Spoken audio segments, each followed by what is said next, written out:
So many people talk about charisma, but not enough people talk about reverse charisma. So, charisma is defined by being warm and competent, but reverse charisma is making the other person in the conversation feel warm and competent. Because if you have charisma and you're developing reverse charisma too, then you'll have such a meaningful conversation because the other person will be able to open up to you about things about their life, and then you'll learn things about their passion about, their stories, lessons they've learned throughout their life. It's like it's so useful to develop this skill, and they'll just like you so much more. Like my favorite people in the world, they're not the most witty, like charismatic people. They just have like a high level of reverse charisma. They're so good at asking good questions and having meaningful conversations that I would describe them as extremely charismatic just from that skill alone. So it's like if you could develop the skill of listening to people, of asking them good questions, people will like you way more. And of course, it's not just to do it in a way to get them to like you. It's also about learning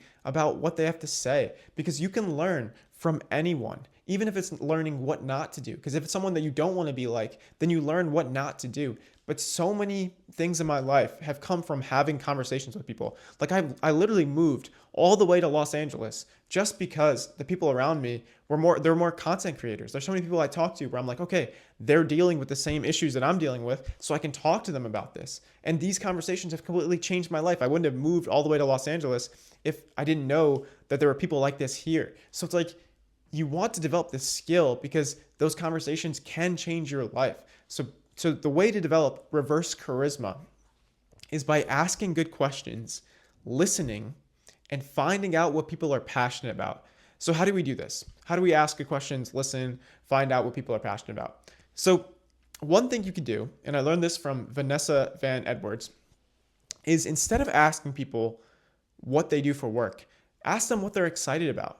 And I'm not saying to never ask someone what they do for work, but like instead of defaulting to that, default like, oh, what are you excited about? Like in the future, they may talk about like their traveling plans. They may talk about this big YouTube video that they're working on. They may talk about their job. Maybe they are passionate about their job, right? But we have all these like mundane conversations because we're talking about the same things over and over again. What do you do for work? Oh, where are you from? But if you ask someone what they're excited about, you're inviting them to actually talk about something that they're excited about. And then you can ask them even more follow-up questions like, oh, tell me more about that. Was it difficult when you went to this country and you didn't know what to do? And then they tell you a story that can maybe be really beneficial to you. So it's like, just have conversations with people where you make them feel like they're interesting, because chances are they actually are interesting. And if you develop that skill, then yeah, of course people will like you more. Of course you'll have more job opportunities, more promotions, better content. Like, oh, these things will all improve by just having conversations with people and actually being interested in what they have to say. And if you do that, then you'll develop that reverse charisma. And I first heard this term reverse charisma from Chris Williamson. But I think it's such a useful way to think of things, because you don't want to bring all the attention to you, especially if you're an introverted person, which a lot of the people who watch my videos are. They're more introverted. So like they don't want to like talk about themselves for an hour. They want to talk about the other person. They want to ask good questions. They want to learn things. So it's like these one-on-one conversations that you have, if you develop these skills of asking good questions, listening, paying attention, and reverse charisma, then like your life just improves so significantly. And the way to be a better listener, I made a separate video on this, is just to use reflections. Okay, so a reflection is basically summarizing what the other person said to you. So let's say I said, oh, I'm going to London next month, and it's going to be this big trip, and I'm going to go to Nando's. I'm going to check out the London Eye. I'm going to maybe hit up a English Premier League game. It's going to be so much fun. Then you could be like, oh, it seems like this London trip is going to be a pretty big trip for you. And then you'd be like, yeah, it is a pretty big trip. I haven't been in 5 years, right? So now I'm opening up about something. So, but just by reflecting what I literally just said in one sentence, now you're inviting the other person to open up and tell you more about that. And if you do this consistently, you'll notice that your conversations will improve drastically because you're showing the other person that you're paying attention. You're not trying to one-up them with your own story about, yeah, I went to London 10 years ago and it was awesome and I did these things.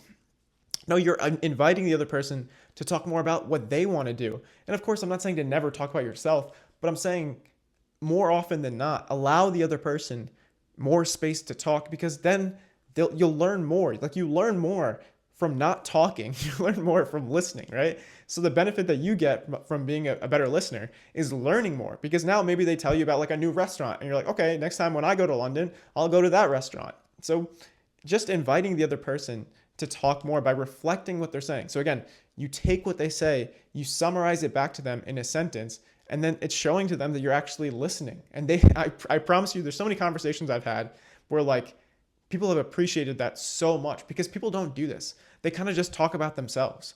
But if you can be the one person who's really interested in what they have to say, then they'll just like you so much more. And of course, again, we're not doing this so that they like you. We're doing this so that you learn, and also you create a friendship or a relationship, whatever it is. But if you develop that reverse charisma, I think it'll improve your life significantly. And of course, if you're not used to starting conversations with strangers and having these kind of conversations, it'll feel uncomfortable at first because it's outside of your comfort zone. When you leave your comfort zone, you feel uncomfortable. But even though it won't be easy, it will be worth it.